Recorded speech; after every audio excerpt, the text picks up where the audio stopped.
Drew DeArmond, welcome into the game. I hope you're doing well, man. It's good to talk to you. Always great to be back on with you in Tuscaloosa, Ryan. And you're right. I put about 1,000 miles on the car in the last weekend, but it was well worth it. Alabama played their best second half of the year and got a huge win in the SEC to bounce back from the debacle at home against Missouri.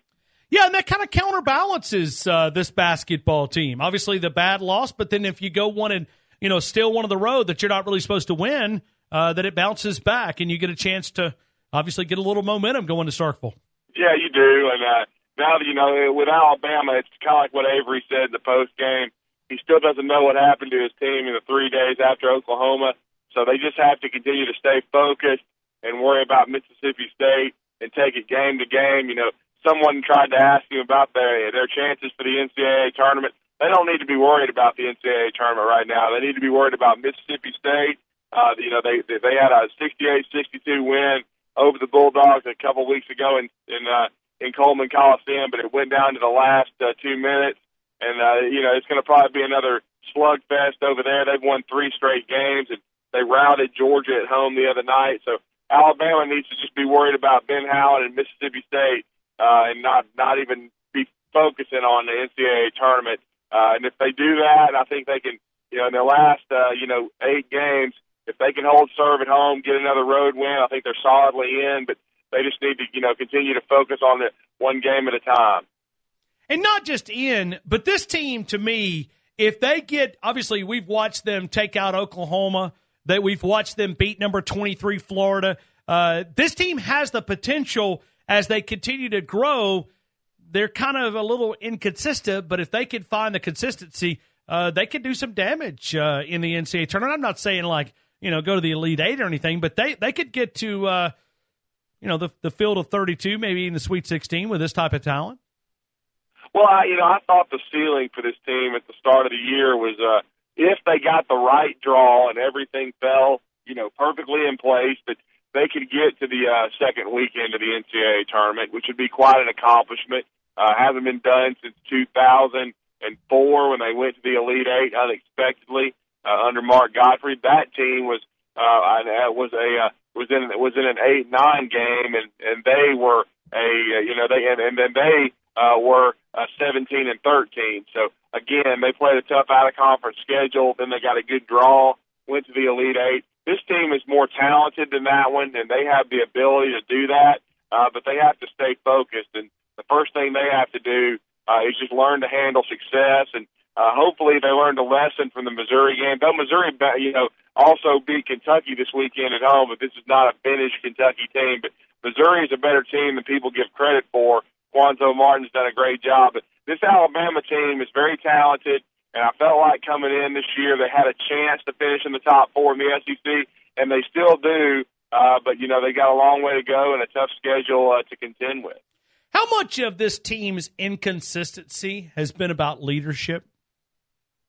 That's a great point. I think in a lot of ways it has been about that because when you're, as far as young teams, when you're 348 out of 351, that's one of the youngest teams in the country. And as I made a point on Twitter, I felt like one of the things that Avery Johnson pointed out was that, Dante Hall took a step forward as a leader this past Saturday. And he was 7 of 7 from the floor, 14 points, 11 rebounds. He's a true junior. He's played a lot of basketball.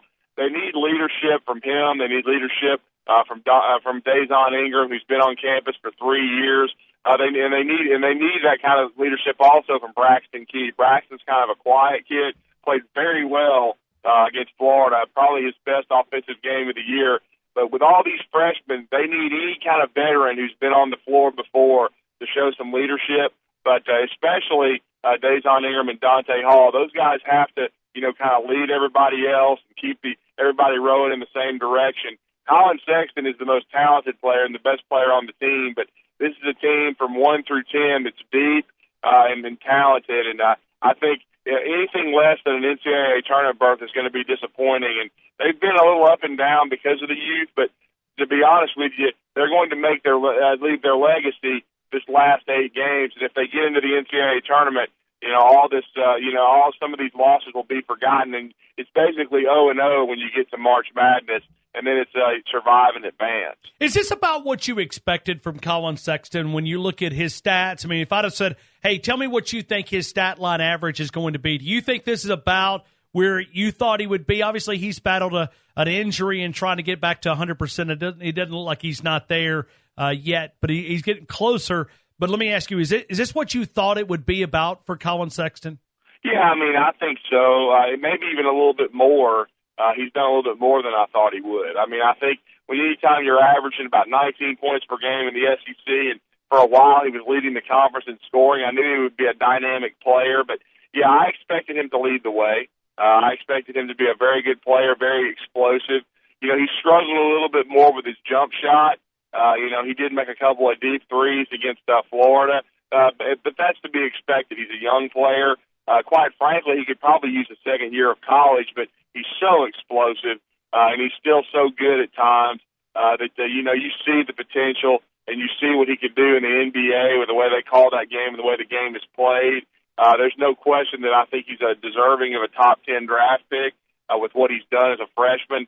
He will very, very likely be one and done as long as he's healthy. But Collin Sexton, I mean, he's right now all he has to do is continue. And I think he's starting to really mature in college because Ryan, really his last 3 games have been very good. He didn't have any help against Missouri, but they were kind of all standing around watching him. But his 2 games against Florida on the road against a ranked opponent and then at home against Oklahoma, I thought they were probably his 2 most efficient games of the year, especially when you think about his stat line against the Gators. He had 17 points, 6 assists, and 8 rebounds. He almost had a triple-double.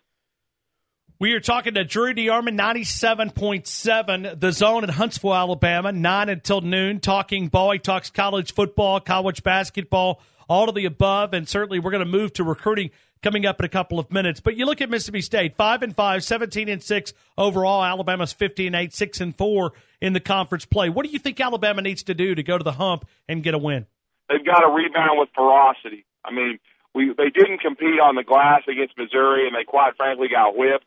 And I think it was what Avery Johnson was referring to when he said we didn't live up to our standard of rebound in the basketball. They did not defend at as high a level as they are capable of. They've got to rebound and defend first and foremost because of Mississippi State's long. They do have a shot blocker in Abdu. He's a good shot. He gave Alabama a little bit of trouble. They've got some players. Lamar Peters, their point guard, has been playing much better. He had 17 against Alabama, I believe it was, and gave them some trouble. He's a very quick kid. They're going to put him on Collin Sexton. So Alabama, the first thing they've got to come out and do is rebound and defend and compete on the glass at a high level and play hard. If they play hard, they've got a good shot. And then the second thing they've got to do is cut down on turnovers. I mean, they had 14 turnovers in the first half against Florida, and that's why they were down. But they only committed 5 in the second half. They took care of the basketball, and when they did, they outscored Florida 41-17. I mean, I don't see them running away in Starkville the way they did in Gainesville because of how we've seen Mississippi State play. But if they can play like the way they did against Florida and bring the effort and energy on the defensive end and on the backboard, I think the offense will take care of itself. And I think if they take care of the basketball and then move the ball movement was really good, especially the second half against Florida. If they get balanced scoring, if Collin Sexton is between 15 to 20, that's a lot better. When he has to get up in the high 20s or 30, it usually means others aren't, carrying their and doing their job. So what Alabama needs is they need to take care of the basketball, have a balanced scoring attack, move the ball, but first and foremost, rebounding and defense, because I think that's what the calling card is for this team if they want to, reach postseason play in the NCAA tournament. Drew, I hate to do this, but let me ask you about these Auburn Tigers. 21-2, 9-1 in conference play. Wow, Bruce Pearl shocking the world when we talk about the basketball world and what he's been able to do there on the Plains. No question, they are the best team in the SEC. Probably a close second would be Tennessee, but they have already gone to Tennessee in Knoxville and burned down the arena and already beaten them. But quite frankly, Bruce Pearl, along with Matt Painter, would probably be National Coach of the Year. Those two guys, what they've done at Purdue and Auburn. With Bruce Pearl and what he's had to navigate off the floor, much of his own doing of his coaching staff, but still, with the FBI investigation not having D'Angelo Purefoy and Austin Wiley. I mean, Auburn has been the best team in this league. They look like if they can finish strong, they're going to have a 1 seed in the NCAA tournament. And that'll be the first time since 98-99 when Doc Robinson and Chris Porter and Brian Smith were on the floor for the Auburn Tigers. And if that happens, to me, Bruce Pearl has to be National Coach of the Year. Alabama's giving them their only conference loss, and, of course, they'll try to sweep Auburn on February the 21st. It's going to be easier said than done. It's turned into a raucous environment at Auburn Arena. Fans and especially the students hanging from the rafters. But you got to give Auburn a lot of credit. Right now they're 21-2, 9-1 in the SEC, and they look like far and away, the best team in the conference and a probable number 1 seed right now in the NCAA tournament, which is just mind-numbing when you think about how they played last year and then what happened in the as the season was starting. Drew, let's pick up the conversation. Let's talk about recruiting. Is hours away from National Signing Day. How do you think the Crimson Tide is going to close? Well, yeah, I think it's going to be a strong close, Ryan. I don't think they're going to take a quarterback. For the last couple of weeks, I've been leaning that way. There's been a lot of talk about Brevin White choosing Princeton over Alabama and Brock Purdy eliminating Alabama last night. You can't eliminate someone when they don't allow you to commit. And so I think Alabama took a long look at Brevin White. They took a long look at Brock Purdy. And I think they decided, they're going to sign 2 quarterbacks in 2019.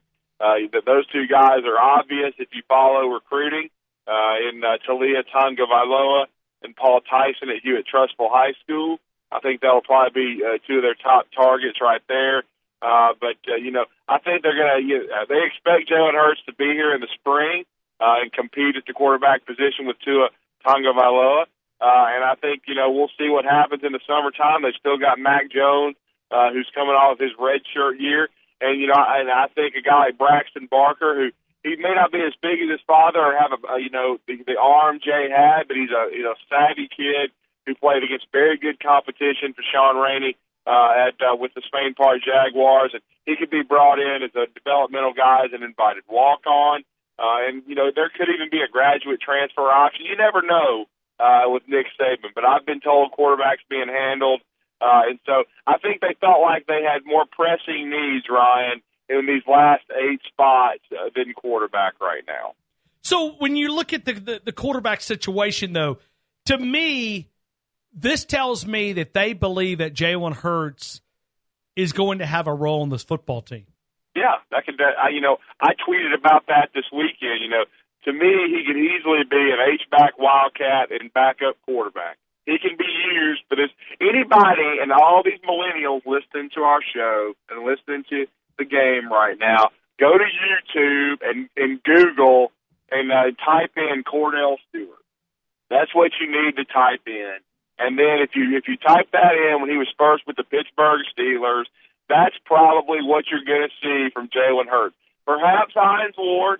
Hines Ward's another one from the same era from Georgia, but I do think it's more along the lines of a Cordell Stewart. But that's the kind of role that I foresee could happen for Jalen Hurts should he stay at the University of Alabama for 2018 for his junior season. But they feel like that they've asked that question. Surely they've had a conversation with Jalen Hurts to see exactly which way they're going to go. I mean, you know what I mean? I mean, they're at least getting some feelers to say, hey, we believe that he will stay and compete, that he's not just going to tap out of it. I mean, because they would have to be signing a quarterback. There's no way you could travel to 2018. If you think that Jalen, let's just say that he loses the job in the spring, which Nick Saban, you know the way he does this. We followed him too long. He's gonna battle all the way up until August the 31st, right? Right. Or at least that's what we'll be told. But they've at least got some feelers out saying, okay, which way are you leaning? Yeah, I think there's no question, and that's why in the last 2 weeks you saw because Brock Purdy was hot and heavy for several days. At one time I thought he would be the guy at the quarterback position. I never quite bought into the Brevin White deal, even though they offered him after Purdy. I still thought Purdy was the more likely option. But when Brevin White when they talked about him being offered And then everyone was waiting to hear his final decision after the visit, which I predicted would be to stick with Princeton. I kind of felt like, okay, they like both of these kids, but I think they've gotten some assurances, at least in the short term, from the camp of Jalen Hurts. So they're going to pass on a quarterback. And really, as I've told you on this show, Ryan, this recruiting class is going to be defined in the 2018 group with how they finish on the defensive line and at defensive back. So, Drew, as no doubt, and let's talk about that here for just a couple of minutes with these defensive backs. Who do you think at the end of the day on Wednesday will choose the Crimson Tide? Well, I still feel really good about Eddie Smith from Salmon, Louisiana. And they've already signed Jalen Armour-Davis from Mobile St. Paul's in the early sign period, Joshua Jobe from Miami, and Savion Smith from Mississippi Gulf Coast Community College, who was at LSU. And they think, Savion's a plug-and-play guy. And so I think if you get a guy like Eddie Smith, he's a guy that's I think a really good prospect. He's tall, long. He kind of reminds me of Eddie Jackson, and he kind of came on the scene late. I think he's a really good prospect, and I think I'm still optimistic on Patrick Surtain. They've recruited him for a long time. I know there's been a lot of stuff out in the last 2 days with Surtain coming off of his visit to Miami, but I think they're going to sign 2 more DBs. I know they're going to battle for Tyson Campbell, but right now I would lean toward him going to Georgia and watching Herschel Walker DVDs. So I think that it's going to be Eddie Smith, and I think it's going to be Patrick Surtain is the last 2 DBs in this class. All right, Tyson Campbell going to Georgia and watching Herschel Walker DVDs? Explain. Yes, absolutely. Well, I mean, the last national championship Georgia's won is 1980. I know Kirby Smart's making a lot of promises to people, and I know he's told everybody he's about to take over for Nick Saban. But all I've watched Kirby Smart do is blow a 13-0 lead and be totally unprepared to play a backup quarterback, and then basically instead of third in Kirby, it was second in Kirby, and they blew the national championship game. So, like I've always said, if you want to be the man, you got to beat the man. And right now, Nick Saban is the teacher, and the teacher usually handles the student. And it's Nick Saban 1, Kirby Smart nothing. Well, and looking at Kirby Smart, I try to tell the listeners here how shady he's been on the recruiting trail. I know you could fill us in even more than that. Oh, absolutely. I mean, he's been completely unethical. He's told a lot of things. He's made a lot of promises on the recruiting trail. I think he's done some things, under the table that aren't very forthcoming. I really can't talk about it too much on this show. But I don't think that Kirby Smart's been on the up and up. I think he's been as ruthless as you can be. I've said it on this show before. I don't think he's shown enough respect to Nick Saban. It's all about recruiting and getting players, and I completely understand that. But again, I think Kirby Smart could have gone about it in a different way. I think Jeremy Pruitt has been the complete opposite. I think he sold his program. I don't think he's negatively recruited. I don't think he's making a lot of promises out there. I think he's just trying to sell his program. And I think Kirby Smart can learn a lot from Jeremy Pruitt. And quite frankly, I think Jeremy Pruitt was a better assistant coach at the University of Alabama than Kirby Smart. And I wish him all the success in the world, except when he plays Alabama with the Tennessee Volunteers. Drew, let me go back here to Alabama. I don't want to get you. This is Drew DeArmond's soapbox, and I was just pushing his buttons when I asked about Kirby Smart. Drew's always likes to get those little jabs in at Kirby Smart. Right, Drew? Am I wrong about this? Oh, trust me. Kirby Smart and I will never exchange Christmas cards. Yeah, I've got he's done a great, big he's feeling done a great you will job never do in that. Georgia. But the bottom line is, I don't. The best way for me to put it is just you handle yourself in a classier manner and don't be a horse ass. Oh me, oh my, oh me, oh my. All right, let me get back at Drew. You got me all tickled here. All right, let me go back here. I don't even know if I can continue. You want to ask yourself a question and then answer while I grab my composure? Oh! Well, Ryan, I'll tell you this.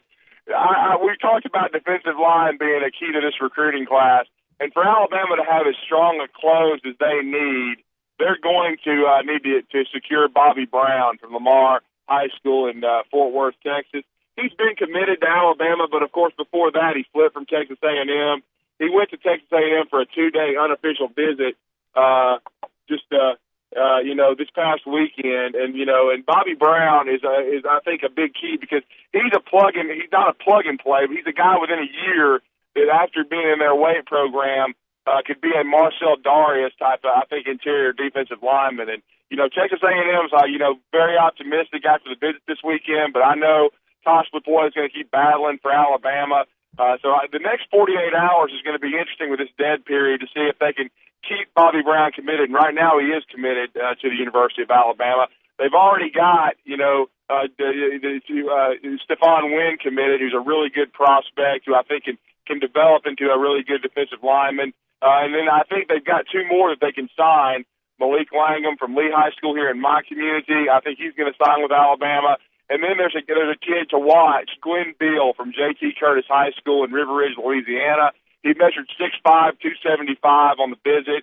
He's going to be a defensive end. He played tight end, but Nick Saban likes him. I heard one of your callers earlier talk about Kedrick James. He's another Kedrick James type jumbo athlete. I think they're going to take Glenn Beal, but they really need to get and they've already got Christian Barmore signed early too from Philadelphia, home of the Super Bowl champions. But if they want to finish this class as strong as they need to, they need Bobby Brown, Malik Langham, and they're probably going to take Glenn Beal as well. And then another huge factor is going to be Nicholas Petit-Frere from Tampa, Florida, the offensive tackle. I still think it's Alabama or Florida.